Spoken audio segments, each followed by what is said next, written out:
second half yet, and the big goalkeeper for Dunbeholden has a problem.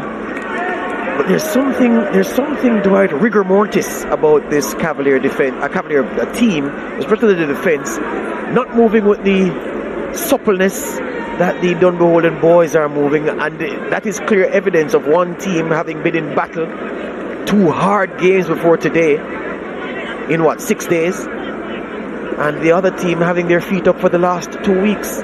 And also a continuation of what Cavalier has been this season, very inconsistent.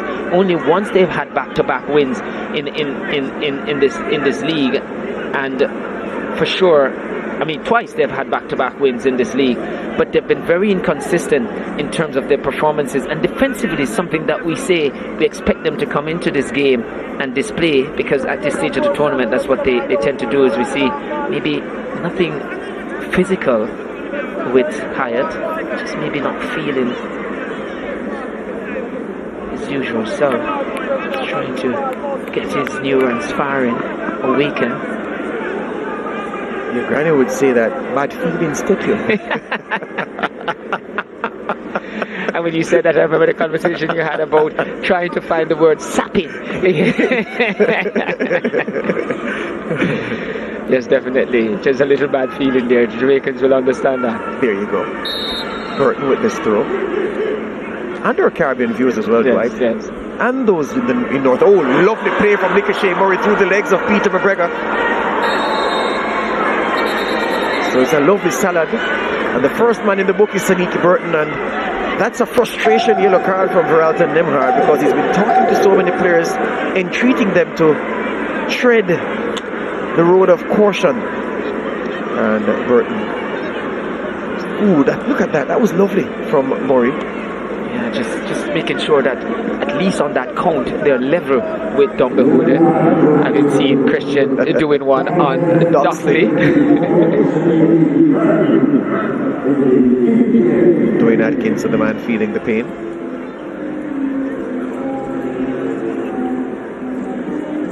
There's Burton. He's 24 years old, Saniki Burton.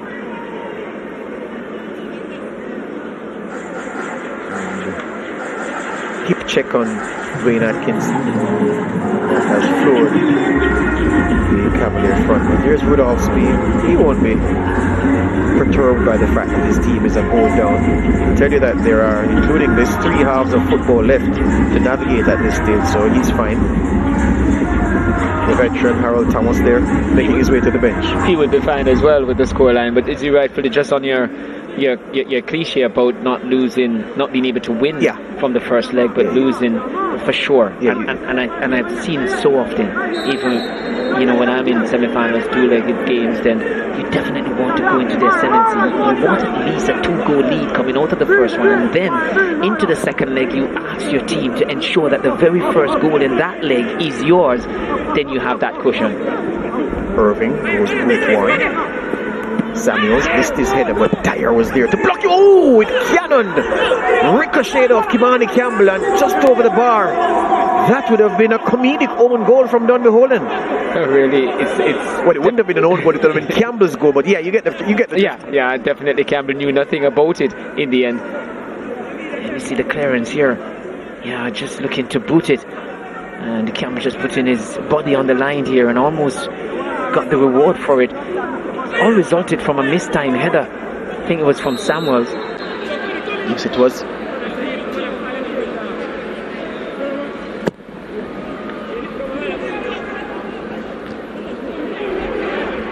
But that's the fragility of the 1-goal lead, just to show that anything can happen, and Cavalier is right back into this game.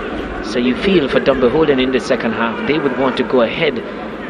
You talk about the next goal. The next goal in this game, they'll want it to be theirs. Powell almost gave the ball away under pressure. Here's Phillips. Ducks the foul. We'll keep an eye on Phillips to see if he comes to the party and give this Dunbeholden midfield a little extra spark. It was pretty much quiet in the first leg. That ball very well, got his body between man and ball. That's a little one way to get to it, was to go through him. Yeah, Phillips in that first half was like a man invited to a party by someone who knew someone who knew someone, so he didn't want to really, make his presence felt, just wanted to stay on the margins. Whips this one in and he goes too long, too hard. And McGregor asking him what the devil was that. He apologizes. You talk about the story of being invited in. I have one, but some friends of mine used to, at William Nib a lot of weddings used to be hosted there. And lovely by Doxley, robbing McGregor at the vital moment, and he goes down, being smacked in the midriff by Christian, who gives McGregor an earful. He has that side to him, Nicole. Christian can be a real grumpy fellow. Yeah, even with his own teammates at times. Well, that's exactly what he did. It was his own teammate McGregor who got that. McGregor was giving, got you. Yeah, he's like that. Takes nothing to get him going. You were talking about weddings. Yeah, and my friends used to turn up there, and I said, how could you turn up at the wedding and you weren't invited? He said, well, they're big weddings and they're two families, and they're not quite sure which family we're part of, and they're not going to come over and ask us who we are. Irving with this cross, and Burton had to be on his job because Webster was lurking. And remember, Dwight told us at the top of the broadcast that Webster is good with his head in either box, offensive heading or defensive heading, and he was just waiting to pounce on that one. This is Irving's cross, another wicked cross from Ganale Irving, and Burton doing what was required. Yeah, Burton had to get a touch on that one. Webster was just lurking there to get his head. It would have been just a tap in with the head. Burton doing his duties there, just tucking in from his left back position, becoming a centre off because the central defender was pulled out.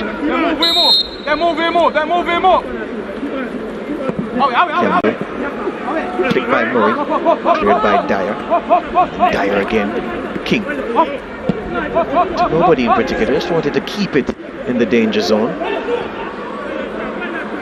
McGregor hustling after this, but ball beat him out. It's a good tactic though. Good logic to it. Two big families. Nobody will know where you're from. If you're not one of theirs, you'll assume that you're one of the other with the other clan, yeah. And they're not coming across to ask you. No. I think we're seeing a little bit more here from Cavalier in the second half. I was about to ask you that. Yeah, they're committing more players from open play to try and get back into this game. So I think engaging Dunbeholden deeper, and I think for most of this second half so far, have done more than they did in the first half, in trouble in the back line of Dunbeholden. Lovely by McGregor to Bygrave, who's offside.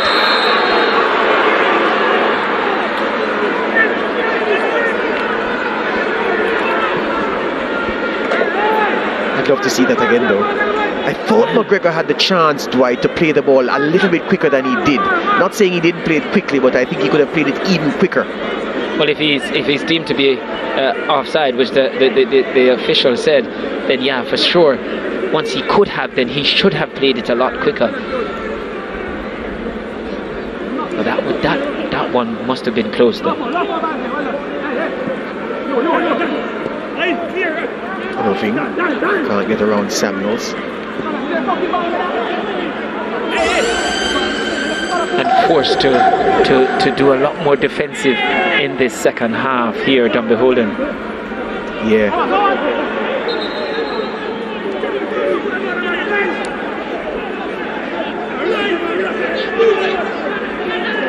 Could have been a little bit more instinctive from Peter McGregor, but he thought about the pass and then made the pass. In those situations, you have to just fire on instinct.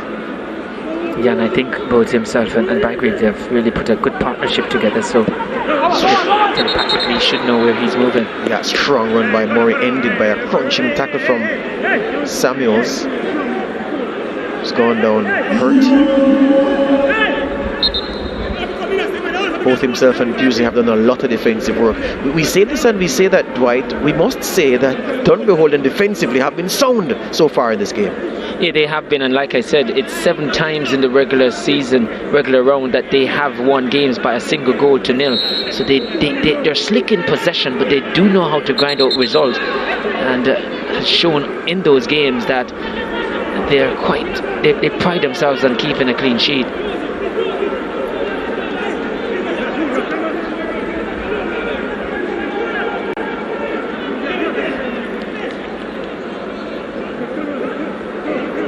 Awful throw from Samuels though. Dunbeholden. It actually was Pusey, the guilty man.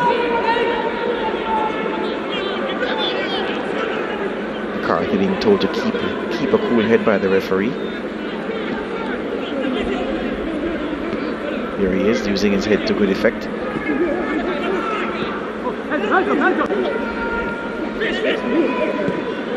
McCarthy very acrobatic. McCarthy racing, battling King and Ming, and the King-Ming partnership win the day. And then Christian going shoulder to shoulder with Ming. The young man not approving of Christian's attempt at winning the ball. No attempt to win the ball from Christian. I think he's arguing that it's shoulder to shoulder. No.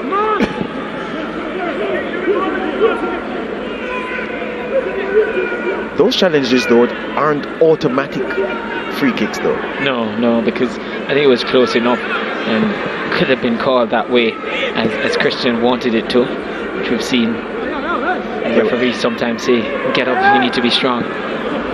Atkinson, glorious pass to Gibbons, and he can't control it.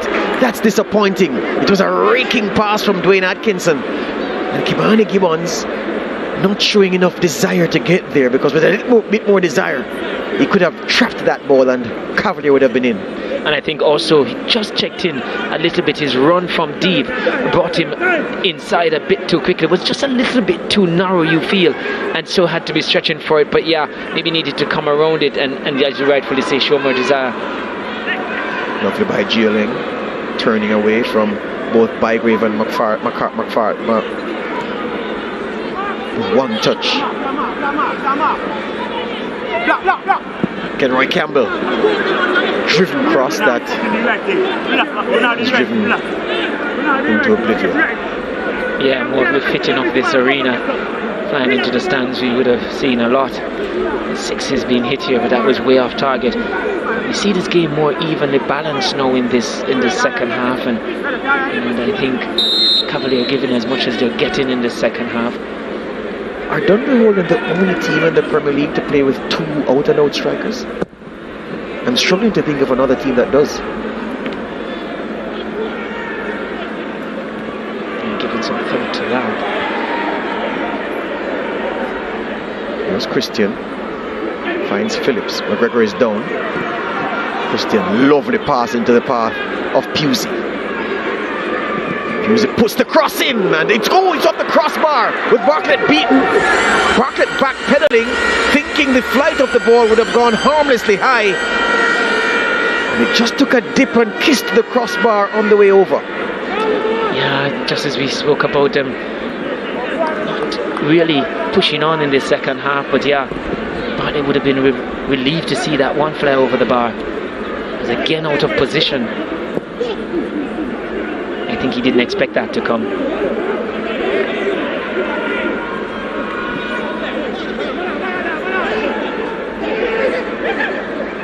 Risky between McCarthy and Dyer, but they got away with it. They'll say they know what they were doing. Powell, Christian, ran away from him. Here's Atkinson. And Samuels on his job once again. Quickly through to make the clearance.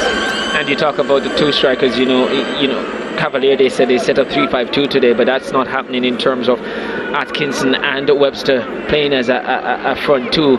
But it's so good when we just saw the ball being passed to Bygrave. It's so good to have a focal point and strong that you can play it into. Webster, Gibbons, Doxey, Irving. Not a wicked cross from him. This one high. Gibbons. Powell coming to close him down. Back to King. Can he do it one time? Yes, he can. But meat and drink for Damien Hyde. Yeah, on the two strikers point, I think Dunbeholden are the only ones though. I think Dunbeholden are the only ones. Dispute here over the goal kick. Whether or not Kenroy Campbell was illegally trying to block Damien Hyde's clearance or his goal kick. Hyatt certainly feels that way. Look at him, look at Hyatt. And look at Campbell. Campbell is saying he did nothing wrong, but the referee is saying he did. McCarthy. Dunbeholden trying to find the rhythm they had for much of that first half. McGregor. I think the only team that, I was just checking through to see that the only team that I've seen at times trying to go may try to change their system. Well, I can stop you there. I can stop you there. I'm not even talking about a team that maybe does so at a phasing game. I'm talking a team that sets out to play two strikers up front every game. At times, and since McGregor has come to Dunbeholden, they're the only ones who play that way. Yes, if you're talking about right throughout and it's their stock formation, then definitely Dunbeholden. And the reason I raised the point, I was reading an article just last week about the death of 3-5-2, and that was an article in 2008. That was 14 years ago. They were saying 3-5-2 was dead. And Dunbeholden have reprised a formation that was de rigueur in international and club football not so long ago. With this man, since his appearance in the Premier League in March this year, he's been one of a pair up front. Nobody else plays that way as their stock formation, as Dwight Jeremiah says. And not many teams in world football at any level play with two men up front. Yeah, not a lot, and you're right. And they're going between 3-5-2. I mean, they set up as a 4-4-2, but they're two wing backs. They push high, and then as you have McCarthy dropping in, so yeah, you get that type of rotation in the way they play that system. But like I said, it's very good to have those two big focal points. And they're working well together, as we just saw Bygrave there flicking on from McGregor. But here's the point though. You'll have clubs with players of these characteristics in the team. And yet still don't play. They drop one and try to play a falls 9 or falls this. Harold Thomas is uncomplicated. He has two strikers, he plays two strikers. McCarthy, clever once again. Very calm as well. And that's what I like about club and management and coaching, Dwight. You have two top players with these qualities. You don't bench one just because you want to play with one forward up front and play with a false 9 or all this. As I said, you have two men with the qualities that McGregor and Bygrave have. You play both of them and ask the team to complement their strengths. I'll tell you this, as a coach, I am for the notion of you don't set your formation and then try to have your team fit into it. You set your formation based on the players you have, and if I have 5 very good midfielders, then I'm going to play a system that accommodates those 5 midfielders. Yes, sir.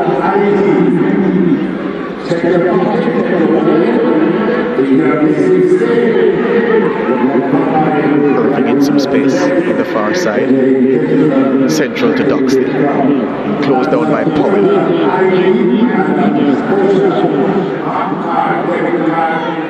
Doxley asked to switch the play, and he does so. Big diagonal to Gibbons. Header inside to Webster. First touch is good. Dire challenges. And Christian is back there to help defend. This is Bygrave. Lovely first take by Bygrave. Good play to McGregor. And look at Kyle Ming again, the captain on his job. Very, very, very good interception there from Kyle Ming. He gets the high five from Richard King. Yeah, good play there. But I'd love to see that one from that ball played into Webster from Gibbon, because I was wondering, did it bounce too high? Could he have finished or attempt to finish with the first touch? Like I said, back in match week 7 was the last time he scored against Montego Bay United. 59 minutes in that game he scored, almost 4 months to the day. And we look here, Gibbon heading back inside. Probably would have taken an acrobatic attempt, probably a scissors kick. Didn't realize he didn't have the time.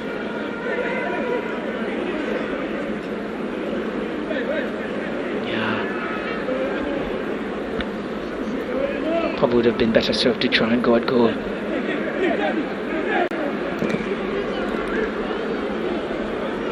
McCarthy wins the throw, but Cavalier and their approach this second half, they've disrupted the comfortable patterns that Dunbeholden was able at times to weave in that first half. And Dwight acknowledged that there was a bit more thrust from Rudolph Speed's team. Yeah, I did ask him the question up against this midfield, this slick midfield. You're going to have to try and outperform them or nullify them. I think they're doing a lot more to try and stop them playing now.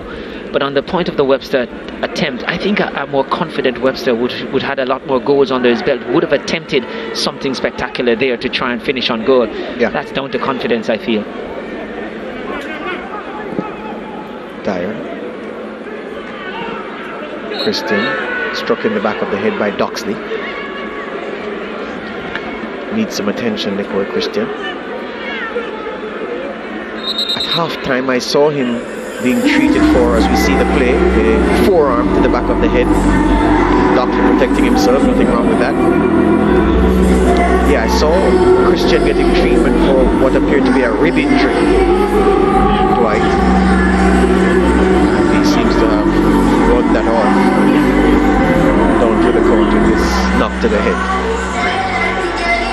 You know, it's just a huge story. I was talking to the manager from Dunbeholden, and he was saying, you know, they're really operating on a very, very small, I would say, not really small, tiny budget.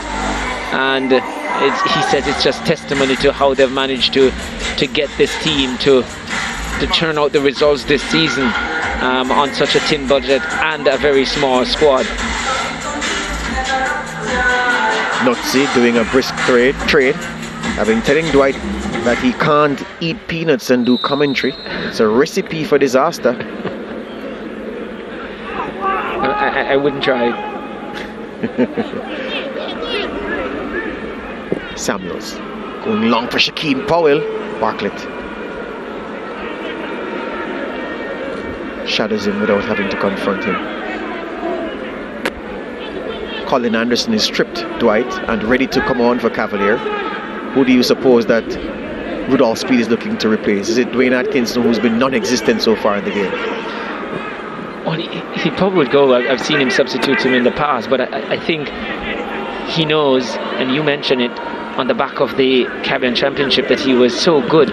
Maybe just feel like he's a player that can pull something from the bag at any point in time, and as such, maybe he could look at and may look at Kenmore Campbell.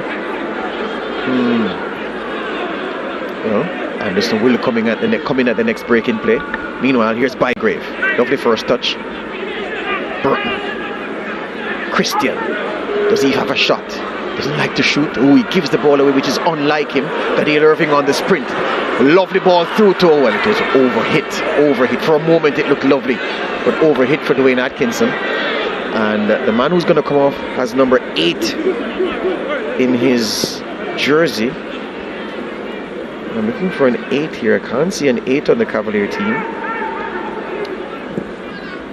Meanwhile, Bartlett watches this one sail over his crossbar. So number 22 is coming in for Cavalier for sure. And or it's a number 6. Yeah, maybe Ricochet Murray. Yeah, I think he's going to just try and sacrifice here, or maybe just have someone drop deeper. It'll be a rejig that you'll have to tell the viewers about when it happens, to see what happens with the central midfielder moved out and a winger brought on. Meanwhile, Christian couldn't keep that one in. So here's your change now, Dwight. 22 in, and it's Ricochet Murray's coming out. Yes, so number 6 out, number 22 in for Cavalier.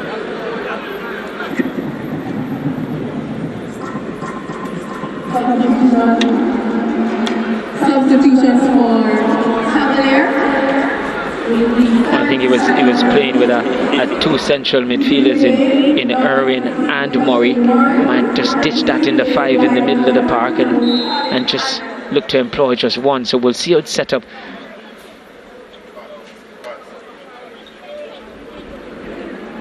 Doxley that might be asked to drop deep and sit in as the lone shield. Here's Anderson, first involvement, and he wrestles McCarthy to the ground. They'll find that he's a bigger, stronger lad than Webster is, and certainly Atkinson can run for days. Colin Anderson, a converted track star from Calabar, and he's learning all the time. The Cavalier coaching staff have done a good job with him to make a footballer out of Colin Anderson. Pusey. Phillips was robbed. Here's Irving on the sprint. Irving. What does he do, Irving? Thought of the shot on the right foot. Ooh, didn't miss by much, Gadil Irving. They all were waiting for the left-footed cross, and he checked it on the right and went for the curler. Didn't miss by much, you know. I'm wondering if Hyatt would have been close enough had that one curled into the far corner, because that one had pace. Yeah, I think he would have been way out there, nowhere close to that one. He overcompensated at the near post and had that one curled back enough, and Hyatt would be picking that ball out the back of the net. Change being lined up by Dunbeholden as well. Kimani Gibbons. Well, the Rastaman, number 12, is getting ready to come on. Kimoni Bailey, beg your pardon.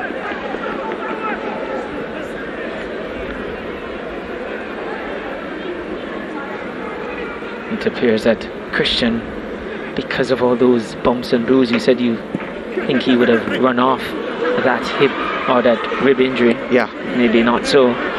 Has not been his fluent best in the second half. Oh, lovely turn by Bygrave and hold down by Kyle. You must go into the book. And referee Nemard had his card out even before the foul had been completed.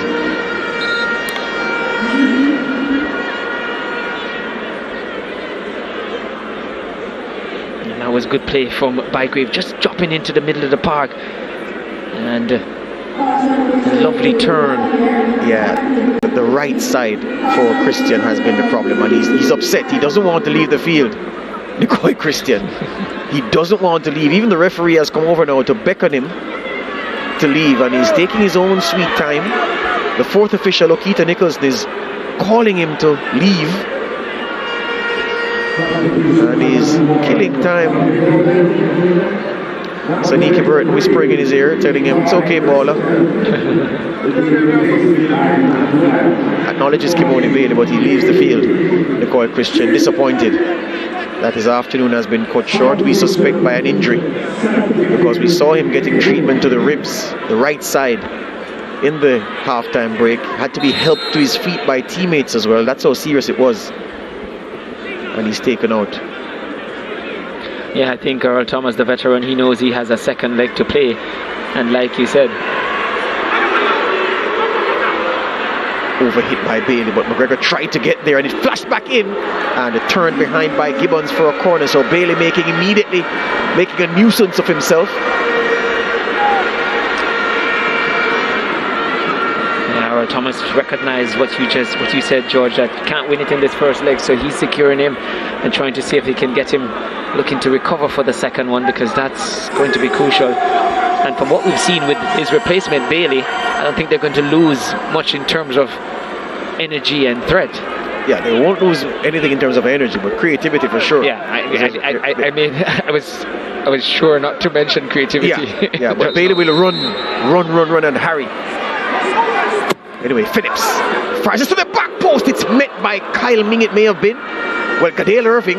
And here's Giovanni Leng. Oh, superior speed, blows by two Dunbeholden men. He needs help though, Colin Anderson rather. And he's gone again, Anderson. And it just took a touch too many. And it's run behind. It's a corner kick, but good from Cavalier Anderson. That's what he's good at, running with the ball in open space. And he turned what was a corner being defended by Cavalier into a corner that Cavalier has won. Yeah, I think Sam was there, came across to engage him. Look at the replay here. Yeah. Look at this. One touch, gone. It was Pusey who came by. Yes, left him for dead. And I think Dyer did well. He just waited and waited. Didn't commit himself, because he knows if he goes in, just a change of pace. Corner whipped in and competently handled by Damien Hyatt.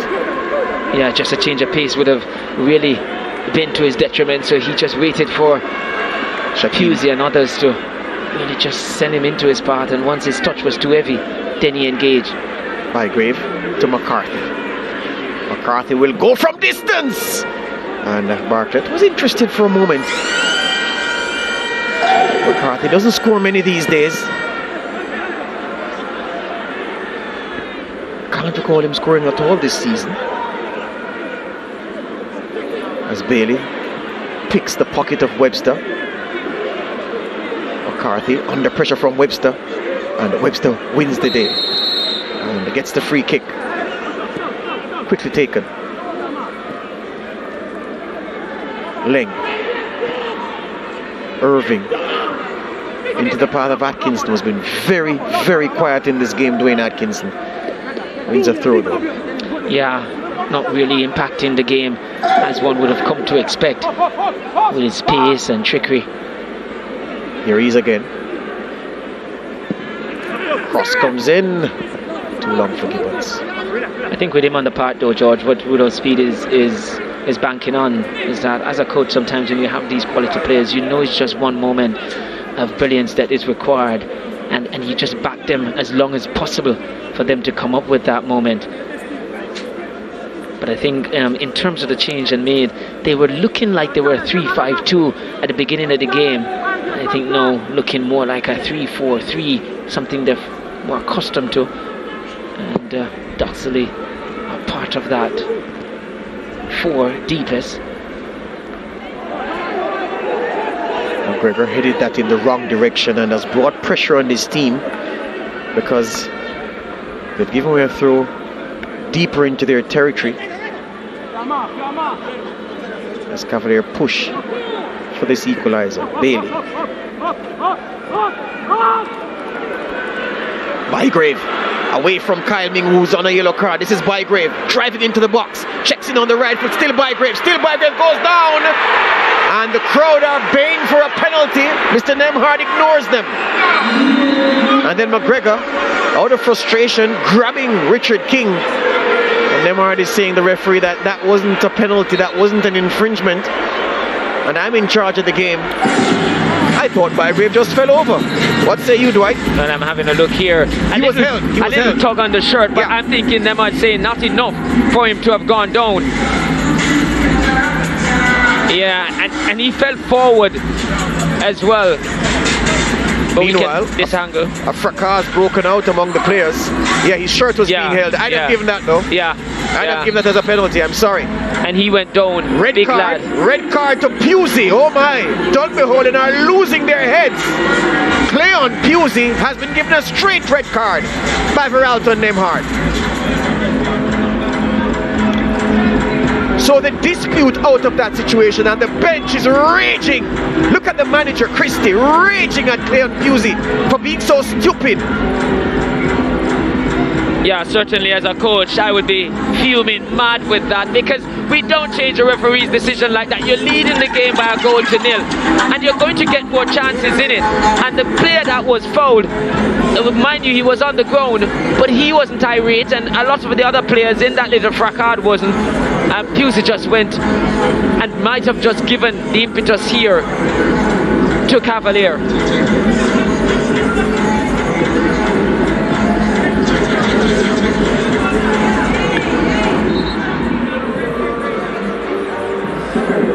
Wow.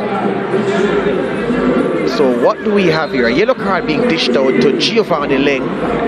Referee Nemhard is not done. Phillips is going to go into the book as we're seeing a replay of what happened. So all happening here, and have Dunbeholden just pressed the self-destruct button because Pusey's off. Phillips has been yellow carded. Giovanni Leng has been yellow carded for Cavalier. And we're in the 82nd minute. And why would a Dunbeholden player get himself red carded when the game had been stopped and his team in no danger? Only Cleon Pusey would know. Anyway. And I think that the manager, Christie, was so irate as well, because he's thinking also of the second leg. Oh yeah, so it was with Vino Bartley that he had the confrontation with, probably a slap to Bartlett. I think that's the case. Yeah, no option for the referee but to send him off. Yeah. Meanwhile, Shadane Lopez is coming in for Cavalier. Lopez is in and Giovanni Leng is off. So they've removed Leng, who was just yellow carded, taken out a defender and put in an attacker. So Rudolph Speed going for it. He's removed the defender, put in an attacker, because Dunbeholden are down to 10 men. They're shorn one defender, Dunbeholden, a defender who played well for them up to that point. certainly. He's there as their right back. Bygrave, he's deemed to have just pushed Gadale Irving out of the way. You were saying, right? Nah, I probably lost my thought there just now. Meanwhile, Webster got the head to that one. Bailey dangerously controlling it in his 18-yard box. Should have cleared first time, I would have thought. Upfield, McGregor under pressure, and he's wrestled to the ground by Gibbons. The Dunbeholden bench and fans, they want to see something red flashed. That's not even a bookable offense. It was a foul, clear, but nothing more. Yeah, definitely an infringement there, but because of where it took place on the park, probably get away with that one. If that one was further up the park, pretty much a yellow card would have been given, because he fielded this stopping a promising attacking play.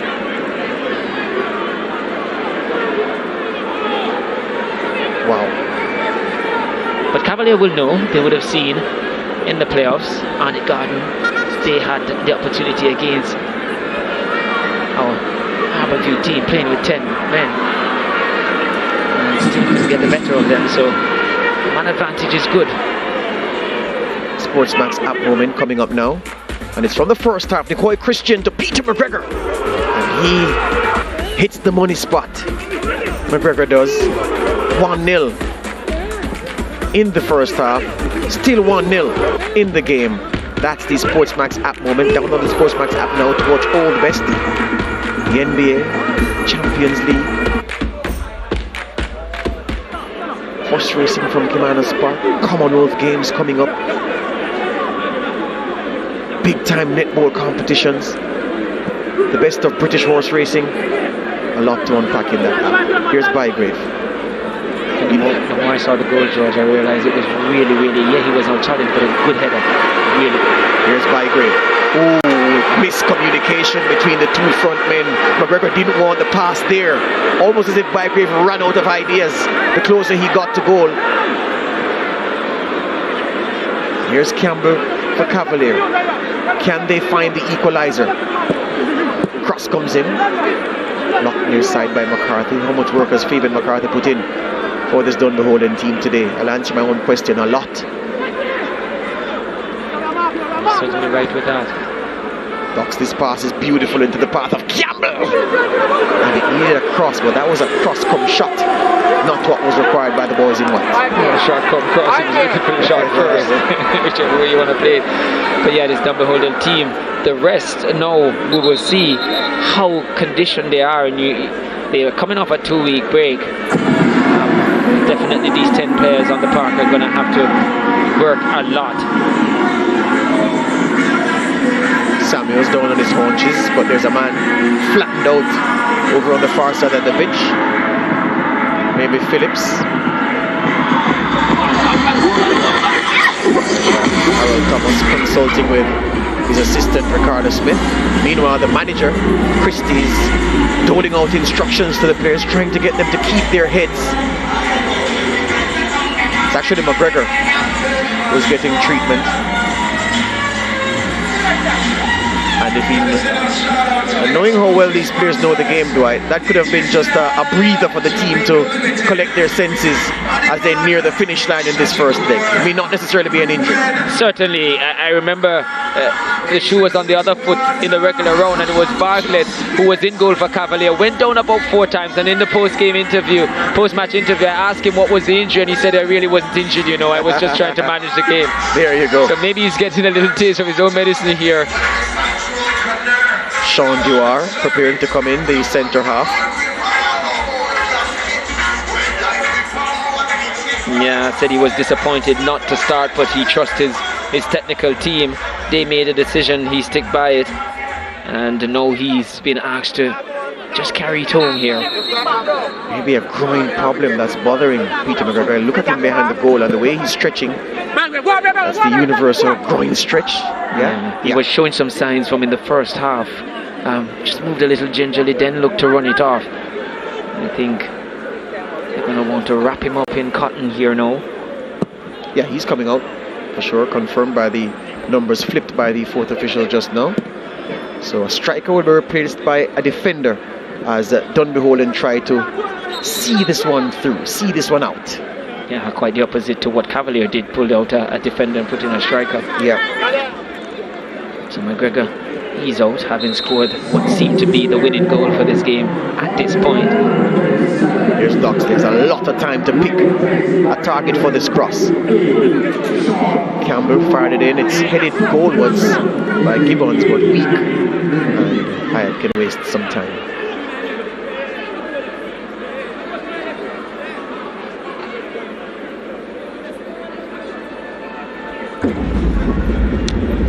'89th minute. Booming goal kick by Damien Hyatt. Dunbeholden not committing too many forward now as Doxley onto the chest of Campbell, but shadowing him was Phillips. Good defending. It's almost a back 5 or 6 times for this Dunbeholden team looking to close this one out, and they've been good defensively. It's a back 6 I'm counting now. McCarthy there again. How much work has this man put in? He's a candidate for the man of the match for me. He's huge in there. He's huge in there because, yes, McGregor has scored and has put in some work, but what he has done, McCarthy, as a holding midfielder / centre-half, has just been huge. It's been massive for this Dunbeholden team. Atkinson with the corner. Poor. To the top of the 18, headed away. This is Irving. Met by Samuels.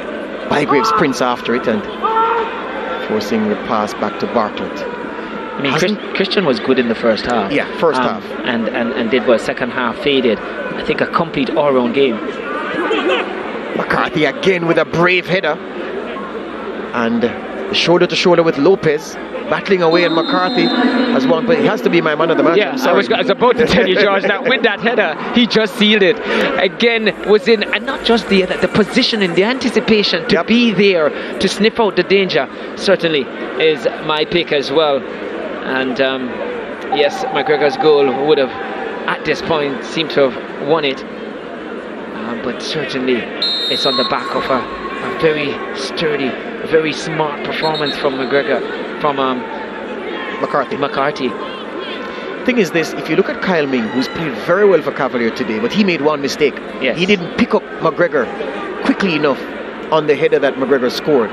McCarthy, and we hope we don't put the commentator's curse on him, McCarthy hasn't put a foot wrong defensively. No, every time not that foot wrong. Dunbeholden needs him in a position, be it holding mid or a centre-back. In fact, I've seen him going across to the wing-back position to assist as well. He has been massive,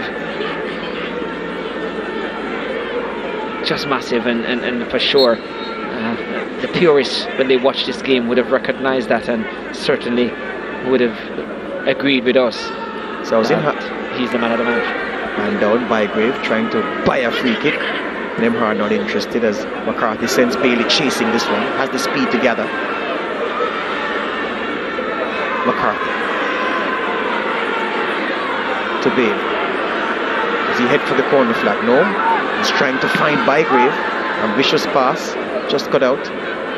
Remember, Cavalier playing with a man advantage. Here's Lopez into the path of Atkinson, but Hyatt high in his box, as he has to be, given that his team is defending one man short, or playing one man short. I was thinking I was in halfway through on Saturday at a stoplight. Window was down, and a man saw me and said, "McCarthy." So I said, "Huh?" He said, "Oh, I thought you were Fabian McCarthy." I said, "Well, McCarthy must feel good because it means he's a good-looking guy."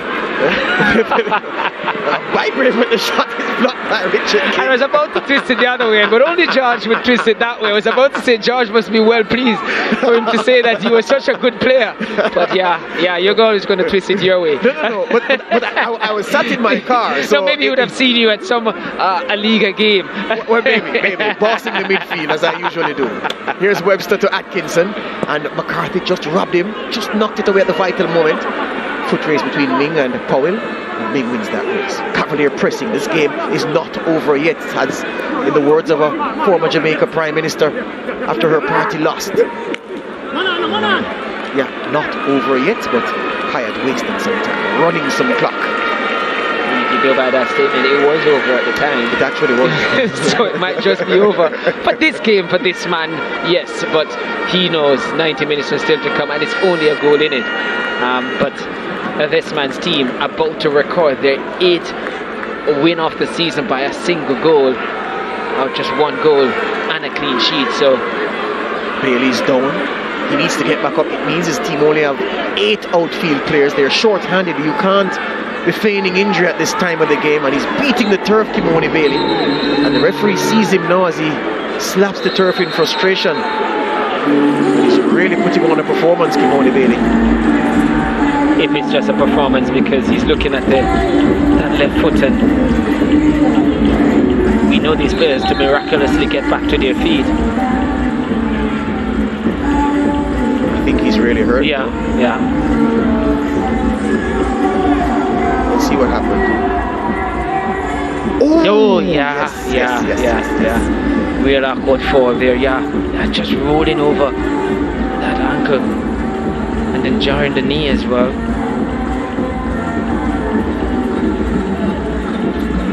And he won't be feeling the worst effects of it now because his blood is hot. Yeah. But later, when his body cools down, very bad to see. He can't even put weight on it, Kimoni Bailey. Yeah, and he's being Vina Bartlett the yeah, and referee Nema did tell King already, you're not allowed to touch the opponent with the injury. Exactly. Bartlett hasn't had much to do, so he has a lot of energy and strength. I've never seen that before. Volunteering to be the stretcher bearer.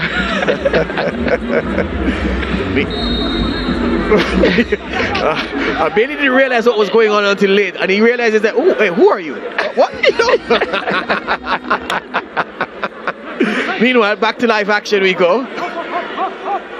King brings it under his spell. Still King. Pass to Lopez. Has a chance, and McCarthy. The wall named McCarthy. It's not the Berlin wall. It's the McCarthy wall. And he's not pleased. He doesn't think he's getting enough from his players, even fresh players coming on, that came on. He's been out there for 90, we've gone into 96 minutes. Nemad has been known to play these lengthy time added on.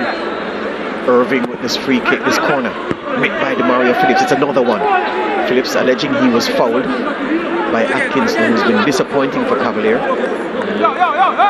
Last season, this very referee Nemad played all of 6 or 7 minutes. It was Cavalier against Harbourview. Harbourview was leading by a goal to nil. They got the equaliser. Bartlett is up in the Dunbeholden box as well. And Nemhard has seen enough. Dunbeholden, hold on. They see this one through. A first half strike from Peter McGregor, a header.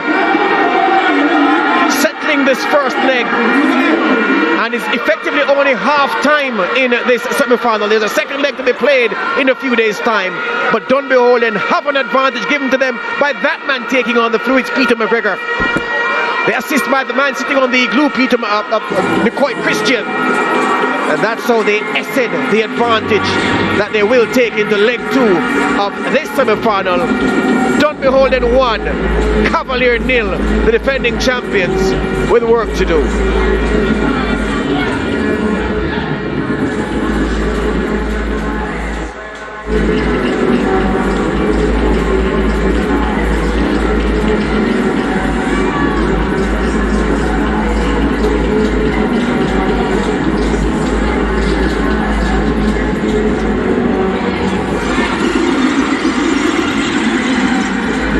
So Dunbeholden taking care of Cavalier 1-0. Let's roll the highlights. The one chance that Cavalier, you could say they got, wasn't really a chance. It was an error by Hyatt. He didn't make a connection with his attempted punch away, and indebted to Samuels for clearing his lines for them. Shaquem Powell finds Bygrave. He will run at Richard King. And he's trying across to find McGregor, but it's blocked by King.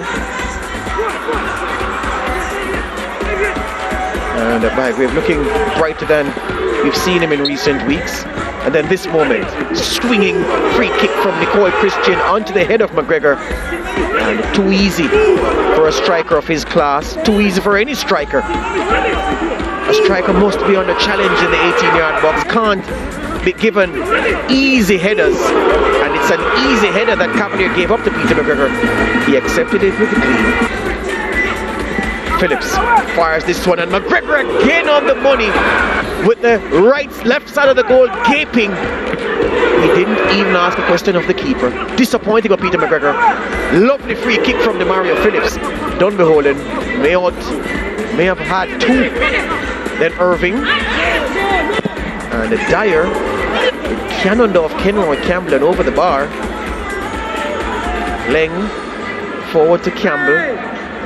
Irving puts in another wicked delivery, and Burton tracking back well and intercepting before Webster could get in on it. Christian Phillips pops it over to Pusey, who was red carded in the melee, and they kissed the junction between crossbar and supporting stanchion.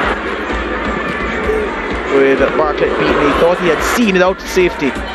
Really had not. Kadale Irving galloping down the left, cuts in on the right, and he went very close with this, bending all the time, but not in time to get inside the left-hand post. That's as close as Cavalier got. Then Bygrave bursting through, Ming on a yellow card, so he was very hesitant to engage. Grabbed Bygrave's shirt right where he went down. That ought to have been a penalty. Missed. Well, not missed. Nemhard was on point. His positioning was good, but he decided that Bygrave went down easily. Didn't give the penalty, and Pusey appeared to strike Bartlett in the face, given a straight red card by Veralton Nemhard. Dunbeholden finished the game with 10 men, but they saw it out to take a 1-0 lead into semi-final 2. The numbers from the first half: only one shot on target, that one from Dunbeholden. 16 fouls, 8 apiece. 4 yellow cards, 2 apiece, 1 red card. That one to Cleon Pusey for Dunbeholden. 14 corners, 8 to Cavalier, and Dunbeholden had 51% possession. Chris Taylor isn't here, but Dwight Jeremiah is, and he is standing by with our man of the match.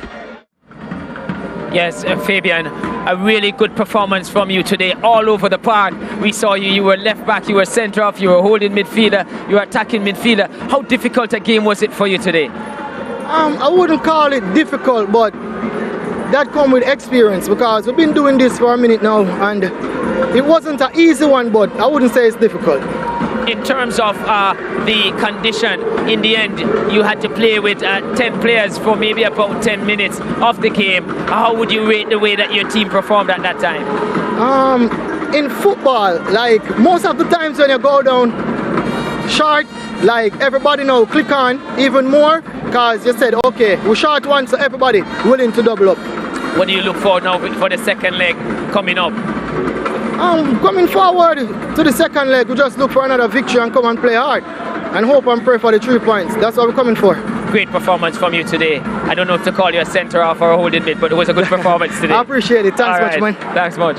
So McCarthy there certainly put in a very good shift in the game, and we're now going to speak with Rudolph.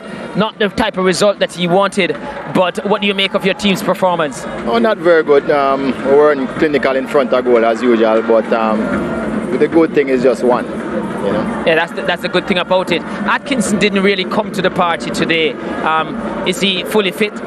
No, we're having some niggling injuries, but the truth is he was playing too wide most of the time.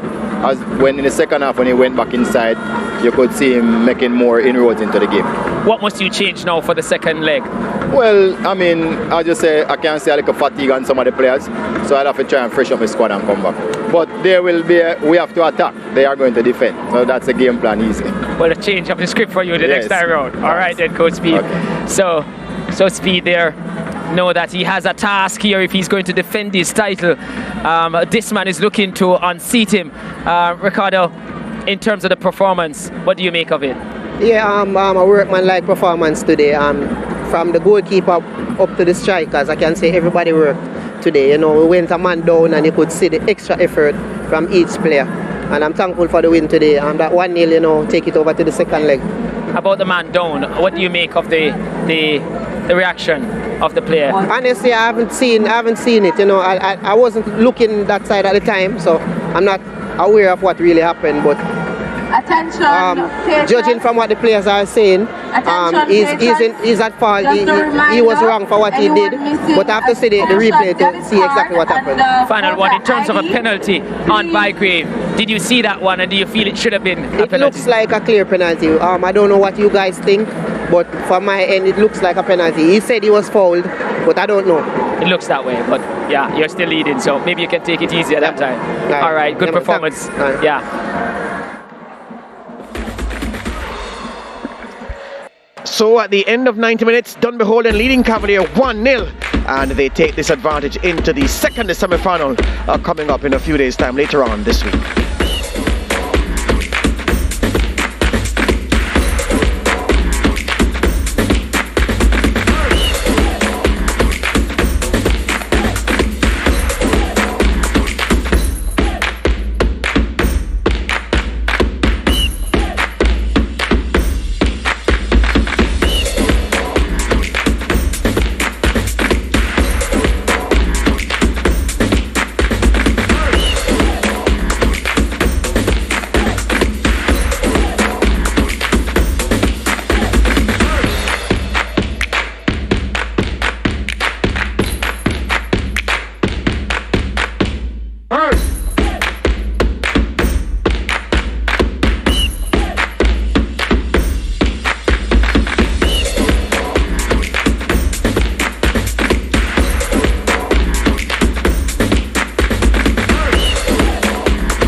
For the third season in a row, this Waterhouse team is expected to win the league. Now you have an opponent today in Harbourview, as you had said, resurrected. How do you assess them today and how do you stop their resurrection? Well, Harbourview is a really good team, as you said. Just like how Christ risen on the third day, Harbourview would have risen in 3 days of their normal competition. But you know that Harbourview is a good team. Yes, you would have said that we have over the years would have been a team that consistently reaches this stage, but we're looking forward to basically take our chance because we want to start well. If we start well, we should be able to manage and finish the game early. In terms of the Harbourview, what do you make of them as a team? Yeah, it's a really good unit. They have quality players. Trayvon Reed, their top scorer. Nicholas Hamilton, they're Kasim Priestley, and at the back they have a Dyer and also a good goalkeeper, young goalkeeper. So yes, Harbourview is definitely a good team. All right, let's see what you can do with them today. All the yeah, best. man, thank you very much.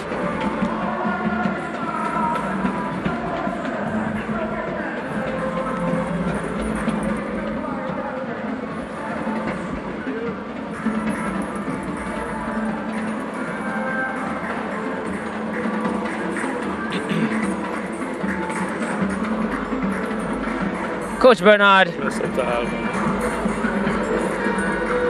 Go again. Coach Bernard, how is it that you're going to make this a third time lucky? Because you've played Waterhouse twice this season, you've lost to them. Assess them and tell me, how do you get the better of them? Well, I know it's not going to be an easy task. However, I think it is very important what we do today. We come with a particular